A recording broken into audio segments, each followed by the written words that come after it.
अस्सलाम वालेकुम नाज़रीन, मैं हूं वाजिदुल्लाह और आप लोग देख रहे हो ZPK न्यूज। उम्मीद करता हूं कि आप सब लोग खैरियत से होंगे। दोस्तों याद रखिए, दुनिया मकाफात अमल है, जो करोगे भुगतना तो पड़ेगा। 3 डॉक्टरों ने ऐसा कौन सा जुर्म किया है जो इस दुनिया में इनको सजा मिली है। मेरे इस वीडियो को आखिर तक जरूर सुनिए। ये कहानी है डेरा गाजी खान के 3 सर्जनों की, जिनके साथ अल्लाह ताला ने मकाफात अमल का ऐसा खेल खेला कि रहती दुनिया तक याद रहेगा। एक लड़की जिगर के आर्जे में मुब्तला हो गई। वालिदैन के लिए ये खबर किसी मुसीबत से कम नहीं थी।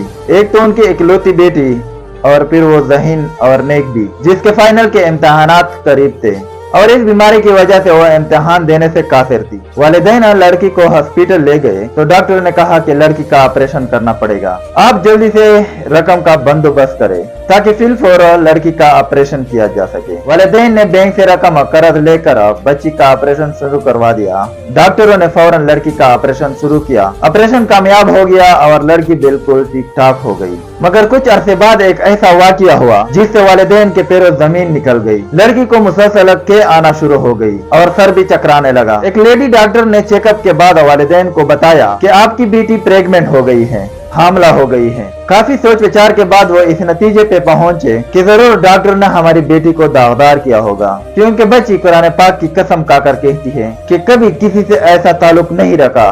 वो बिल्कुल भी ऐसी नहीं है। उन्होंने 3 डॉक्टरों के खिलाफ अदालत में केस दायर किया, जिन्होंने इस लड़की का ऑपरेशन यानी सर्जरी की थी। जब डॉक्टरों को इस बात की खबर हो गई, उनको बहुत गुस्सा आया और तीनों डॉक्टर अदालत में पेश हो गए और सारा अस्पताल का दूसरा अमला भी गवाह के तौर पर पेश हो गए, जिन्होंने डॉक्टरों के हक में गवाही दी और कहा कि ये बेबुनियाद इल्जाम है। 10 साल के अरसे में तीनों डॉक्टरों के खिलाफ किसी ने भी ऐसी शिकायत नहीं की। डॉक्टरों ने अपनी सफाई में ऑपरेशन की वीडियो भी पेश की, जिसमें उन्होंने ऑपरेशन के अलावा कुछ भी नहीं किया था। अदालत ने तमाम गवाहों की मौजूदगी में डॉक्टरों को बाइज्जत बरी करवा दिया। जिस तरह पाकिस्तान में आपको पता तो है, लड़की के वालिदैन के बेबुनियाद इल्जाम लगाने के जुर्म में 50,000 रुपए जुर्माना आयद कर दिया। लड़की की पूरे मोहल्ले में, माशरे में बदनामी हो गई, जिसकी वजह से उसने अपनी नस काट कर जान दे दी। वालिदैन को भी अपना मोहल्ला छोड़ना पड़ा। मगर दोस्तों, कहानी यहाँ खत्म नहीं हुई। अब मकाफात अमल का सिलसिला शुरू होता है।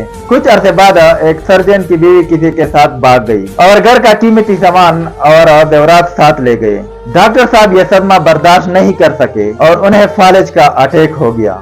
इसलिए काफी अरसे से बिस्तरे पर माजूरी की तरह जिंदगी गुजार रहा है। अब हम दूसरे डॉक्टर की बात करते हैं। दूसरे डॉक्टर का कार एक्सीडेंट में बहुत नुकसान हुआ। वो दोनों टांगे उसकी काटना पड़ी और नौकरी से भी हाथ धोना पड़ा।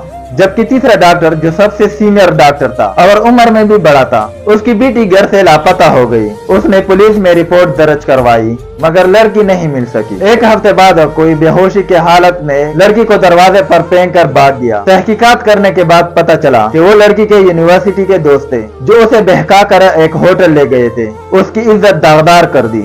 इस वाक़े के बाद डॉक्टर अपना ज़हनी तवाज़ुन खो बैठा। 3 में से 2 डॉक्टरों ने इस बात का एतराफ कर दिया कि वो तीनों गुनहगार थे। उन्होंने अपने ऑपरेशन में कई खवातीन को दागदार किया और अपने मुकद्दस पेशे से गद्दारी की। दोस्तों, तीनों मकाफात अमल से गुजर रहे थे। उनकी जिंदगी अजियतनाक है। उन्होंने एक खत में नौजवान डॉक्टर्स को नसीहत की कि मसीहा बनकर लोगों की खिदमत करे। और ये अगर कोई डॉक्टर मेरी ये वीडियो सुन रहा है, देख रहा है, या कोई सर्जन देख रहा है, तो इसको अपने दिमाग की खिड़कियों को खोल कर सुनना है। उसमें कहा कि उस रास्ते पर न चल पड़े जिस पे हम चल पड़े थे। एक ऐसी दलदल में फंस गए हैं जिससे निकलना अब मुमकिन नहीं है, क्योंकि डॉक्टरी के शोबे में आपको एक तरफ बेतहाशा पैसा और दूसरी तरफ बेतहाशा इज्जत और शोहरत मिलती है, जबकि तीसरी तरफ आपको लोगों की कमजोरियों का भी पता चलता है और लोग अपना सब कुछ आपके सामने रख देते हैं। आप जिस शोबे से भी ताल्लुक रखते हैं, जितने भी अजीज दोस्त डॉक्टर या मेडिकल फील्ड से ताल्लुक रखते हैं, इस वीडियो को सुन पा रहे हैं, देख पा रहे हैं, उनसे गुजारिश है कि कभी भी मत भूलिएगा कि दुनिया मकाफात अमल है, तो उसका बदला इस दुनिया में मिल जाएगा। अगर नहीं मिला तो कयामत वाले दिन अल्लाह का हिसाब बहुत सख्त होगा। आपने इस वीडियो से क्या सीखा, नीचे कमेंट सेक्शन में अपना एक्सपीरियंस जरूर दीजिएगा और इस तरह गुनाह से बचिए और मुझे इजाजत दीजिए। अपना और अपने से जुड़े हुए रिश्तों का ख्याल रखिए और इस तरह इंटरेस्टेड वीडियो के लिए मेरे चैनल को सब्सक्राइब करें और बेल आइकॉन पे क्लिक करें ताकि इस तरह इंटरेस्टेड वीडियो आपको मिलती रहे। वस्सलाम।